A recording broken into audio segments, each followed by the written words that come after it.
Alright, starting off with the Digitammer of the deck. There's only one, but he's not a bad choice, no siree. We've got Makokomon. So Makokomon here is your turn. When any of your SW trait Digimon are played, this Digimon may Digivolve into an SW trait Digimon in the hand for the cost reduced by 2.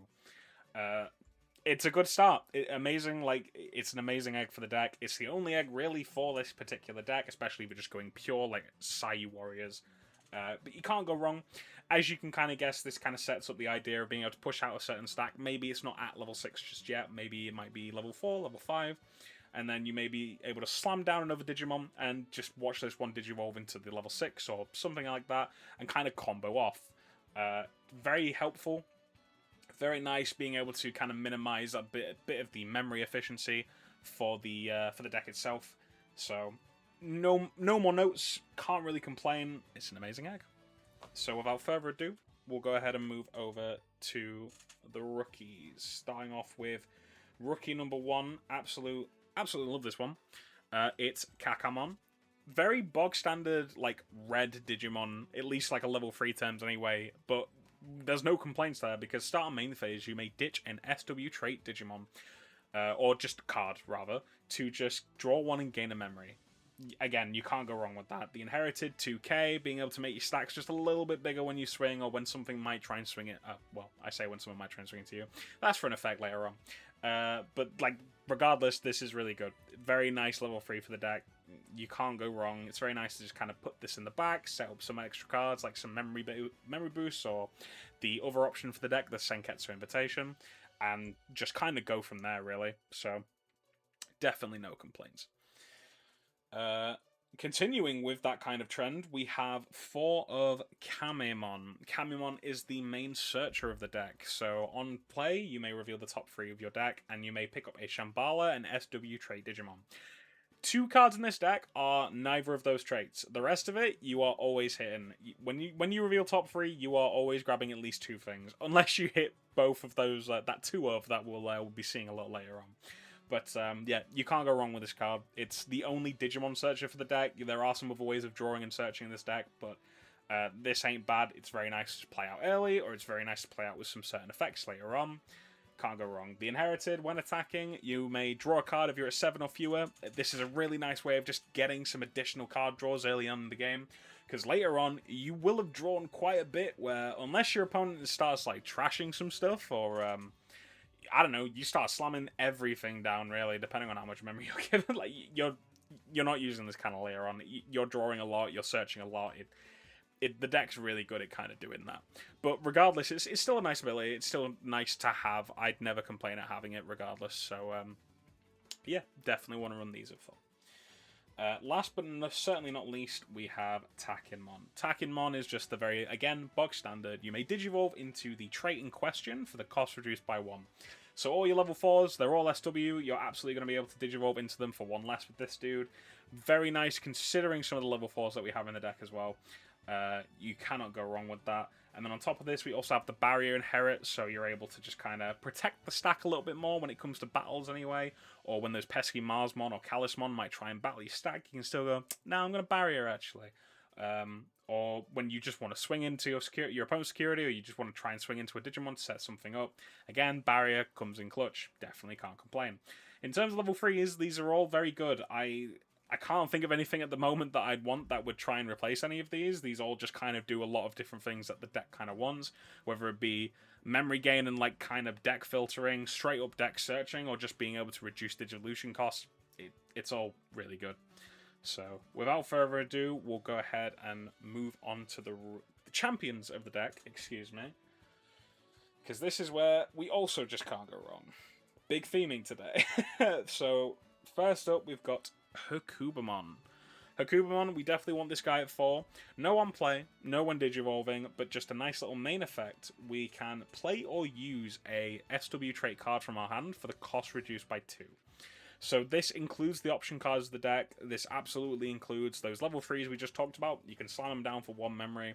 There's a bunch of other cards you can also just slam down for reduced costs, and then even reduce further costs thanks to other certain effects. And then again, much like the Takinmon has got Barrier, we understand why Barrier is good in the deck. We'll start to understand even more why Barrier is good in the deck as we go along. It's a nice inherited. I definitely am not complaining at it. But yeah, this is probably the best level 4 of the deck. I think I like this a lot. Being able to just kind of, well, going back to the Kamimons, you can play your searches out for 1 memory. That's really good. Or, if we move into the next level 4, you'll understand very quickly with Apemon here. On play when Digivolving, you may ditch 1 SW trait card to just draw 2. Now, you understand here that with the Hakubamon here, you can just play the Apemon for 2. 2 memory to ditch a card and draw 2, really good value, whilst also establishing the fact that you've got this 4 here, you've got this level 4 here, and then if you remember the Makokomon, you can just Digivolve this into a 5 for 1 memory. It's value. It's huge value. It's incredible.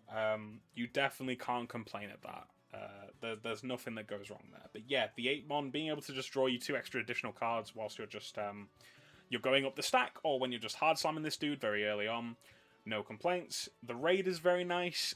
This has some niche cases where it can work with 1 or 2 other cards in the deck in terms of like seeing the attack targets change. You'll understand that why when we get to the level 6s. And then of course we've got the inherited again, like the Kakamon. Just your turn, you gain 2k. Really helps making bigger stacks. Can really help for one of the level 6s in question, definitely. But it also helps the other 2 because they don't necessarily have ways of gaining DP. So it can help turn your stuff into a bit more of a menace than intended originally on your turn. So definitely no complaints. And then last for the level 4s, we've got Guapamon. So no one Digivolving here for Guapamon. We just have on play, on deletion, you may return one of your opponent's Digimon that's level 4 or lower to their hand. So being able to just get rid of pesky like low level Digimon, or just Digimon you don't want to deal with, or anything that is just leveled at the very least, it's not bad. With it also being a blocker as well, this is very helpful on your opponent's turn when they might swing in. You can block with this, and then hey, you can just bounce back that small thing you don't really want to think about or deal with anymore. So yeah, very nice. Sadly, like, it kind of makes sense why there's no Digivolving for this. I think the on-play and on-deletion is good because, again, you can play it down for reduced cost. You can just slam it and trigger other effects, and then it's just a nice blocker to have. It's not bad, and then when it on-deletes, it's going to try and do stuff as well. Definitely no complaints there. When attacking Inherited, same as the Kamimon. If you've got 7 or fewer in hand, you may draw a card. Again, very early on. If you have to Digivolve into this guy over these 2, like you're only seeing this first, this Inherit's not bad. It's still trying to get you some card draw. Later on, you may not see it from this card in particular, but with it being the only other level 4 that SW do have, it's kind of the weakest of the 3, but hey, it's another SW, right? So, yeah. With that, we will very quickly move on to the level 5s, and you'll start to understand kind of where the core kind of definitely begins, or where you can kind of start to combo off with this deck. And we look no further than just 4 of Sanzomon. So Sanzomon here, very nice card where just on play when Digivolving, you may take the top of your security. If you're at 2 or fewer, you may recovery 1. So do remember that, you have to be at 2 or fewer. If you take your 3rd security card off, of course you'll be at 2, so you'll just be able to recovery 1, so that's really good. And then, but what's more interesting is that it will trigger her other effect, the Your Turn effect, to just play not use a SW trait card from your hand for the cost reduced by 2. So again, going back to the same thing as the Hakubamon, being able to play the 8-mons down for 2 less and draw some more cards, play Kamimon down for just 1, search free. You might search the level 6 that you can then Digivolve into with the Makokomon trigger because you've just played down another Digimon. But there are some really good targets for the deck, not necessarily just the 8-mon or just the Kamimon. If we kind of just, I will say reveal them now, but I think the last thing to make sure we definitely go over, that it's definitely no slouch, it can come up, is the Inherited for the when attacking. You may just go ahead and minus 4k from one of your opponent's Digimon. Just for the turn, not until your opponent's turn, but it's still really useful, especially when you're swinging with the boss monster in question, or if you've got this stacked under another card.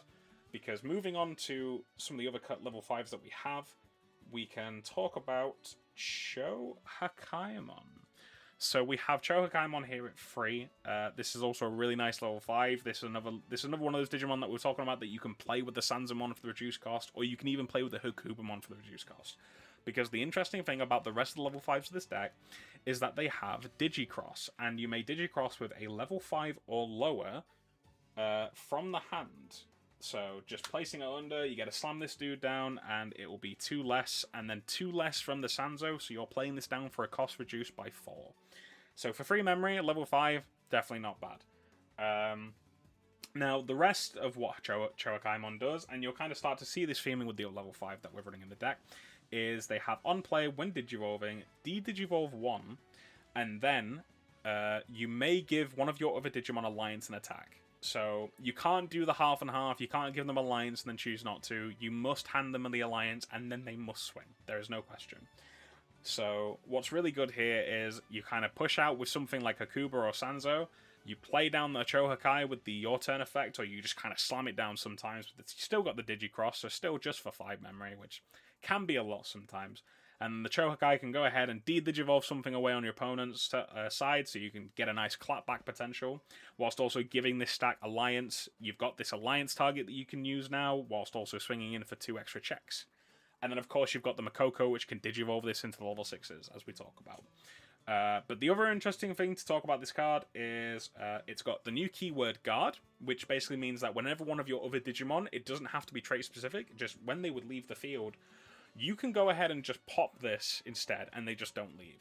So it doesn't matter, kind of targeted removal, or being moved to security, or being popped, or heck, even when they would be destroyed in battle. Any way that they're going to leave, you can just choose to guard with this instead, and you keep the main stack alive. And it's just a nice protection piece. And it just carries on from there, because in the Inherited, we've got redirection on your opponent's turn. So long as this Chohakai is just under a different Digimon, or heck, even if you Digicross with another Chohakai under it, you just have redirection now. So on top of the guard, you have redirection, depending on how you want to deal with your opponent's board. On top of the fact that you have de-Digivolve, this is just a really nice control piece for the deck. It's really nice to keep certain decks in check with this card alone. You can't go wrong with it. It's probably just barely my favorite level 5 of the other 3 in question. One of them we don't use in this deck, surprisingly. But the next one we absolutely do. And the next one is Sargomon. So, Sargomon kind of runs the same theme as the Chohakai. It's got one keyword to its name, and then the on-play when Digivolving is of similar threshold where instead of de-Digivolving, we can go ahead and just stun one of our opponent's Digimon or Tamers. That's really good. And by stun, we mean they can't suspend. These effects are going crazy. They are flying everywhere nowadays. Don't know how I'm supposed to feel about that, but regardless. Then after we've done that stunning, and after we've really annoyed our opponent, we can go, hey, by the way, that stack we also have out, we're going to go ahead and just give it Alliance and it may attack. So same thing as the Chohakai, you give it the stat, you give some Alliance, it must swing if able. If you can't, it's not really if you can't swing, it's more so if you just choose not to swing, you are also choosing to not give it the Alliance. Again, remember this kind of stuff, it can be kind of confusing sometimes. But then we've also got the Digicross, same as the Chohakai. You can place something under to reduce the cost by 2. So again, in conjunction with the Sanzo, you get the gist. You're seeing the theme. You basically want to get to the Sanzo first, or at least get to one of the level 5s, and then you're slamming another down for a reduced cost, and you kind of go from there. The Inherited for this is really decent. The when attacking lets you strip 2 sources from one of your opponent's Digimon. And then if they have no sources, you can go ahead again and just stop that Digimon from suspending until the end of their turn. It's really helpful. You definitely just can't go wrong with the stunning, as annoying as that stuff can be. Especially with a card like this being a blocker as well. So, like, using these effects to stun their blockers whilst also having your own blockers on the board, or just setting up other Digimon in general, it's very nice. It's really helpful. Before we move on to level 6s, I guess we should talk about it, though. I don't run the Gokumon. This is not like a Saiten Goku heavy build, so we're not as focused on having all the level 5s here. Really, the deck only needs to see at least like 3 different of the level 5s. I like the Sanzo. I like these 2 the most. But the Goku, for the sake of it, it's essentially following the same theme of it has the Digicross, and it does minus 6k, or I think it's believes minus 6k, or it pops a 6k. then you may do the whole, it may gain, something may gain alliance and it may attack. So, you know, have to do it all in one. So it follows that same theming. I believe the inherited is it will try and pop a 6k or less, definitely for sure. So it again, you can see why some would run it, so others may not run it. I kind of like these the most for the sake of spacing and for the sake of the way I wanted to run the deck. But let me know what you think on that. If you kind of like the level 5 heavier builds, or if you like running the Goku, or if you don't like any of these level 5s in particular. But as you see the level 6 lineup, you'll kind of start to understand why we like running these ones in particular. If I just go ahead and grab them over here. So first up, I think we have to talk about Digimon. So Digimon, no when digivolving effects, but it is straight up just keyword soup. It has got anything you could probably imagine it needing. First off, it has Rush. Amazingly, just by itself, don't have to do anything for it. When this card comes out, it's got Rush. You digivolve on a Summon Sickness Digimon, it's got Rush now. It can swing. You slam this card down for 12 memory. You're insane. It's got Rush. Doesn't matter. Then we have Collision and Piercing. Really nice combo of keywords. Being able to just turn all your opponent's Digimon into blockers. They have to block with it. And then when this will most likely mow them over, you're getting security checks anyway. So it's like nothing ever happened. Except your opponent ain't got a board anymore. And then on top of that, you have Blocker itself. Again, it's another way for itself to change attack targets, as you'll see with the effects in a moment. And then we've also got another new keyword, Engage. So end of turn, this gets to just swing. Personally, I was calling this like Cooler Blitz when I first saw it. I feel like it's a bit different than just calling it Cooler Blitz or just Better Blitz. Blitz has its other like kind of like, you know, differences, shall we say. But nonetheless, this is really good for this card, being able to just slam it down. Heck, even if you digivolve and pass turnover with this guy, you've got Engage now. So long as this doesn't get suspended or any other reason, it's just going to swing. And it's going to collide into something, it's going to do a piercing check, or it's just going to go in. Now, you remember with the whole Sanzo and the other level 5s, right? You kind of have a stack, you give it Alliance, and it may attack. Then the Mokoko will digivolve something into Najar. You've then got this Najar swinging in at this kind of decently big number with the Alliance check. That's mowing over something for 2 checks now. And then if you move over to the all turns here, it will see attack targets change, and it will become immune to Digimon effects. Now, we know how decent that is. It's a shame in some ways that it's not immune to just the world. Obviously, that's kind of what would be better right now. But this is good. This is still really good. And then on top of this, it also gains 4k. And this is both until the end of your opponent's turn. It's phenomenal. The card that just comes out and is immune until your opponent's turn ends, it becomes very difficult to deal with. If they just don't have an option to out this dude, it's very annoying. Because his overall turns is also going to make sure that whenever security stacks are removed from both your own and your opponent's, he's going to restand. So not only has he come in and done like 2 checks odd, he's kind of restood himself, he's gained 4k, he's immune, and then he's going to engage at the end of the turn, and he can choose to swing again or not, right? And it's like, it's a very strong card, I think, for that kind of reasoning.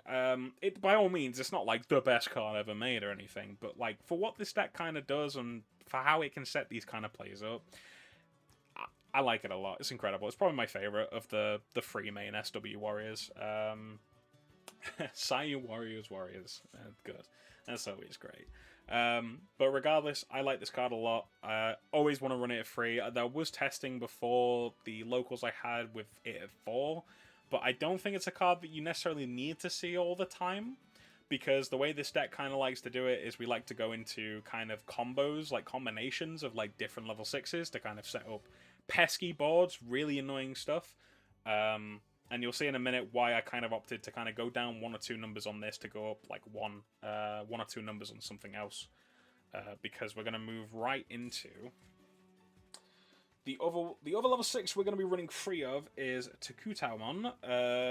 So what he does is same kind of deal. When digivolving and on play, and then also counter timing, which is what makes this really good. You get to play a Paishu token. It's a 6k blocker with the new keyword guard, really making sure we use these effective new keywords. It's amazing. And that's kind of all that effect does by itself. Now, at level 6 that can play out another token, it's pretty cool, that's pretty awesome. But when we get to the all turns, you start to see where this can get very annoying, especially on counter timing. When any of your Digimon are played, it doesn't necessarily have to be Saiyu Warrior. You may go ahead and just de-Digivolve to one of your opponent's Digimon, and then you get to minus 6k from it. Testing this on locals night was kind of funny because it was the thing of like, for example, there'd be some boards where I'd just end on these two. You just got this guy here who's just immune to like most Digimon effect, well, all Digimon effects, and then he's like 16k or maybe 20k on your opponent's turn, and you got this dude where if you try and swing, you've also got counter timing to deal with. This isn't like a Jessmon scenario where it can only play like one of the names specified and stuff like that. This guy can play as many Paishu tokens as he's going to be allowed to, basically. And every time he sees the Digimon get played, not necessarily just the token, he's going to de-Digivolve 2 and then minus 6k once per turn. Both yours and your opponent's turn. Very annoying cards to deal with. I like these cards a lot, though. When you set these two up in particular, or when you set Takauto up with the other level 6 in question, or any kind of combination of it, it can be very tough, right? It can be very hard to deal with. Then we've got the last... I say last level 6 of the deck. This is the last main level 6 of the deck because we are running one more, but regardless, we have Erlongmon. So Erlongmon here, actually, we should probably move this dude over here for the sake of the little artwork theming. But we have Erlongmon here, and on play Erlongmon, and when Digivolving, he's also going to play down his own token. So he plays down a Kotenku token, try saying that 5 times fast, who is a 9k with blocker. So nothing else beyond that, no guard or anything like that, but still really good blocker token, really high DP blocker token. So it's not as easy to delete, making this guy and Takauto like really effective defense. Like you put these two on a board with both their tokens, but like they're on play, they're all turns. It can be tough to break. It can be very tough to break unless you just outright have stuff like Digivolve, right? But that's a story for another day. Getting right into it though, he's got 2 all turns effects as well to kind of like deal with here. So the first one is just when any of your Digimon are played, you may go ahead and just bottom deck one of your opponent's lowest DP Digimon. So it doesn't matter, even if it's just the only thing on their board, or if there's just multiple things, lowest DP, it's just going to make sure that it bottom decks that, and then there you go. It just gets rid of something just like that. You don't have to deal with it. This, again, as you can see, being on all turns once per turn, works really well with the Tauko, because both of them being able to play their tokens, especially the Takuto, on counter timing, being able to trigger the Erlong effect, it just kind of goes hand in hand. You know, you see the vision, right? You just like you read these cards and you go, "Sick! These are meant to work really well together." So, so yeah. But in case you don't have this dude out and you also have Najar out for certain scenarios and certain situations, he does have his other all turns, which is when any of your Digimon would leave, so interrupted. He's going to be able to play a level 5 or I think it's a level 5 or lower. Yeah, it's a level 5 or lower from either his Digivolution stack or from the hand. That's really good because as you saw in this deck, we love to kind of do the thing where we have Sanzo out and then we either just slam Chao Hakai or slam Sago, and then we can end on basically like 2 level 6s here with some other little combo pieces in a moment. And this guy being able to just play the level 5, whether it's the one you slam down or the one in the main stack, or just being able to slam a new one from the hand, and then you can immediately just start looking to go on your next turn. Cool, I'm going to go into like the 3rd dude of these, or I'm going to go into another Erlong, or I'm going to go into another, you know, you get the idea. But as you can see, with it being when it would leave, it is interruptive at that least, but turn prios can still interrupt and can still get in the way sometimes, so this won't always save you. Don't always like rely heavily on this, but it's still really good. Because as you've seen with the level 5s we have, being able to just like slam one down, like Sanzo, you can take the top, and if you're at 2 or less, or if you go down to 2 from 3, you're able to recovery out of nowhere, or if you're at 0, being able to play one out and then just recovery basically is really good. The Chou Hakai being able to de-Digivolve, you wouldn't get to swing if it's your opponent's turn, or what is it, the Sago being able to stun something, stops that last swing from trying to end the game on you.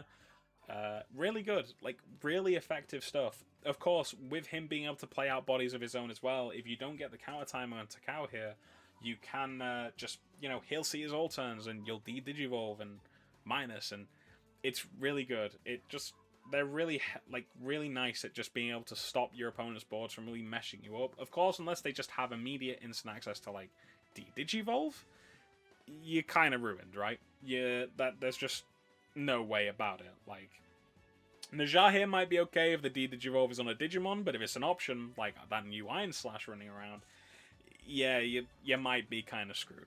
But other than that, they're very useful. They're very good. They still put opponents in that into those positions where you need to have that out. If you don't have that out, they're going to do what they want the next 10. Very, very good cards. I like these cards a lot. I guess going back to it, one thing of quick note is the Najah here. Because of it being because of it being until the end of your opponent's turn, that does mean that the DP that you gain from this, the 4k DP, that can stack. So, of course, I mentioned earlier, this can go up to 20k on your opponent's turn. Yes, absolutely. Because of it seeing if it does see attack targets change through like your blockers or redirects from the Chowha guy, this being able to go back up to can go up to 20k on your opponent's turn. And again, it's another pesky body for your opponent to just has to deal with. Again, they have to see options or no. But yeah, these guys, in any like combinations of them, or even sometimes just by themselves, they can just be something that your opponent just does not want to see at all, because they're always going to come down and they're always going to try and do something. They're never not going to try and disrupt a board in any way, shape, or form just because of how they're designed. And it's really cool. It's really fun playing these guys and like doing the combos and going into them. It's amazing. But last and not least, we do have one last level 6 for the deck. I'm just running it as a one-of just to kind of test it and try it, but I think I might head down different avenues, but you'll have to let me know what you think. We have Saiten Gokumon.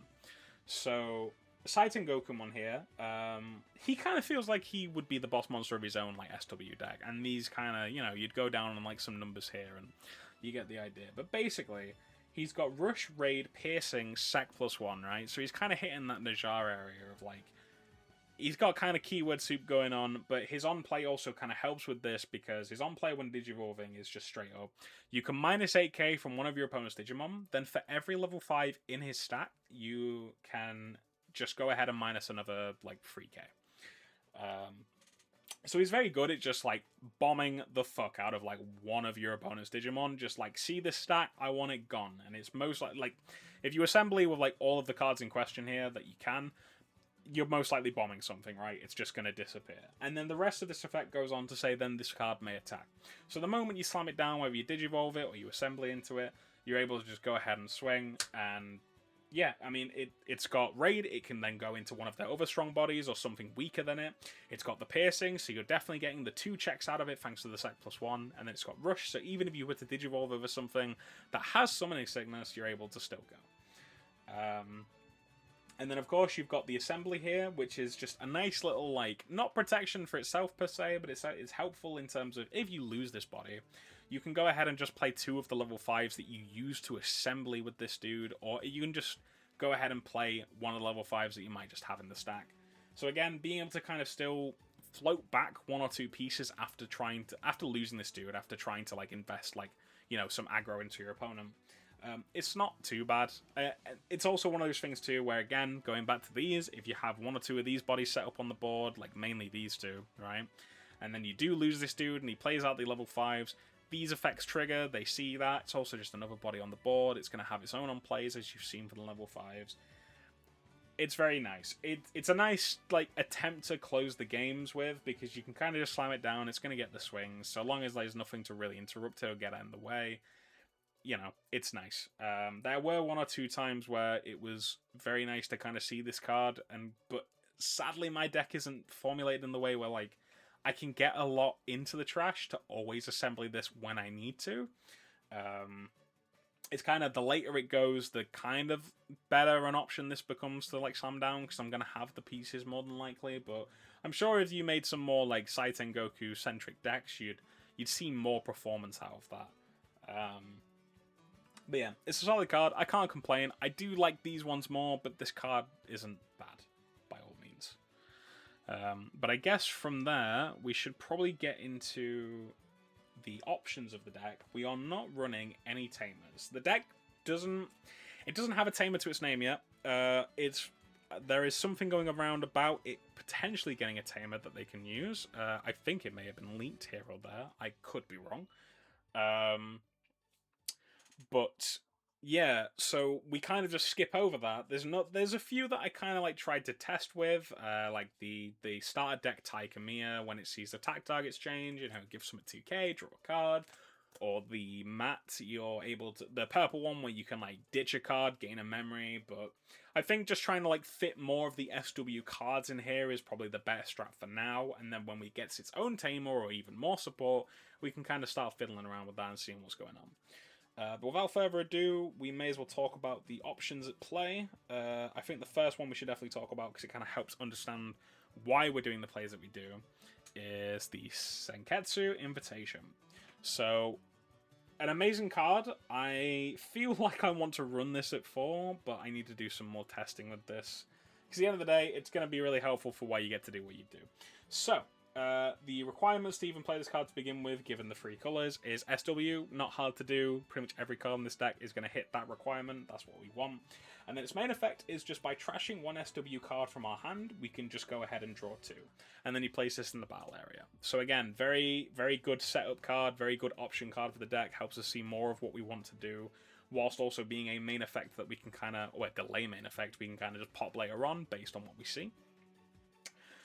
Because all turns, so this can even be triggered on your opponent's turn, do remember the ways that we can in fact still play Digimon on our opponent's turn, is when any of your S-Trait W Digimon are played, you can go ahead and one of your Digimon may Digivolve into a Senketsu trait Digimon card in the hand without paying the cost.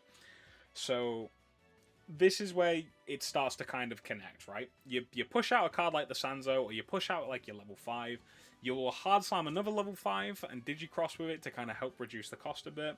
And then you've kind of got one of this Senketsu Invitation in the back, and then you go, cool, this has seen me play Digimon. We're going to start going from there. So the Makoko will Digivolve your first stack into the level 6 one, and then this will help that one that you just slammed down Digivolve into the other level 6, helping you establish that really annoying and pesky board for your opponent to deal with, right? So this is helpful playmaker. This is a card you definitely want to try and see at least one of, and then immediately go, cool, gonna slam this down as soon as possible to set it up. Because you can get into your cards regularly in like a decent fashion. Again, the Makoko is there to kind of help reduce the cost, but this just outright lets you Digivolve without paying. So, why reduce costs when you can just not pay them at all? But yeah, very good card. I do like this one a lot. I would have to consider running it at 4 now. Again, this is kind of the thing where I want to see how this list looks for now, and then kind of start experimenting. What can I remove and make it still like really good and functional, and what can I add in to like make it better, right? But the next optional question is one that's kind of expected, is Kunlun's Imperial Decree. So this is the memory boost of the deck, which a lot of these like trait-specified decks are starting to receive, right? So again, the use requirement is just Shambhala, because this is also used for the Samyojin stuff. But you can reveal the top 3 cards of your deck, and you can just add 1 Shambhala trait card from among them, return the rest to the bottom of the deck, and then put this in the battle area, and then main delay, just gain 2 memory. It bog standard memory boost, you can't go wrong with it. It's going to hit everything in the deck bar 2 cards. So there's definitely just like no complaints there. It's always nice to see this card as many as possible, because again, if it ends up being security as well, and if it doesn't get trashed away, then it's 2 memory just coming out and just being like, oh, I can definitely use this on my turn. I can definitely reduce that incredible cost that my combos kind of do have, right? So, very good card. Very useful. A card I'm still a hit and miss on, but I do like it on paper, is the Genshi Continent and Ashino Island. So, this is kind of like the field spell, right, of the deck.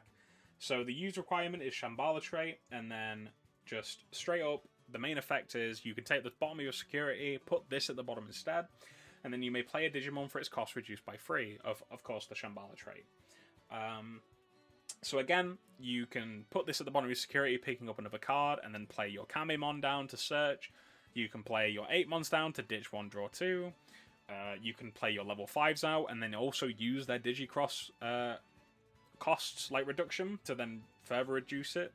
So, you know, even though you have already used the free memory for this, so it kind of feels like you are just slamming down for 5, but at least you're putting this in your security, because the your turn effect is when one of your Shambhala trait Digimon attack, it may digivolve into a Shambhala trait Digimon card in the hand for the cost reduced by 1. So this is, again, very helpful for in case you might not have as many Sanketsu invitations set up, or you might just, you know, the cards have dealt you a bad hand and you kind of need to work with the stack that you've got. You're going to swing with your level 5 or maybe even your level 6, depending on the kind of deck that you run, because there is one pesky level 7 that these decks can run. And this is going to help you be able to digivolve for the cost reduced and kind of set up at least some kind of pressure or some kind of like defensive board state, right? So, and then the security effects for all of these, of course, the security effects for these two, just being able to just play them, put them in your battle area as they are. This Senketsu Invitation, you can activate its main effect, so you can still draw the 2 whilst putting this there. And then, of course, for the Genshi Continuum, you can play 1 play cost 5 or lower Shambhala trait card from your hand or trash without paying the cost. So this is a very helpful card, being able to just play down basically all your level 4s at this point. Your level 4s and your level 3s. I don't think there's any level 5s in the deck. Yeah, definitely not. There's no level 5s in the deck that you definitely just, you can't play this down with. But this is very nice because, again, we've established some of the level 3s and some of the level 4s being very helpful to just kind of slam down at the end. So if your opponent did like one cheeky swing early, or they did that last swing but they weren't able to get any more out, you've got a body to work with on board on your next turn. So I don't see like too many downsides for it. I think I did see some lists that were just like opting to just not run this card at all, and I kind of get it after playing it a bit more. But I kind of want to see if I can do some stuff with the card. The card can still set up some decent plays. It can still work with the Sanzo because you can remove a card from your security to put this in, and then Sanzo sees that happen. So you don't have to pick one up with her effect. You can just still use this.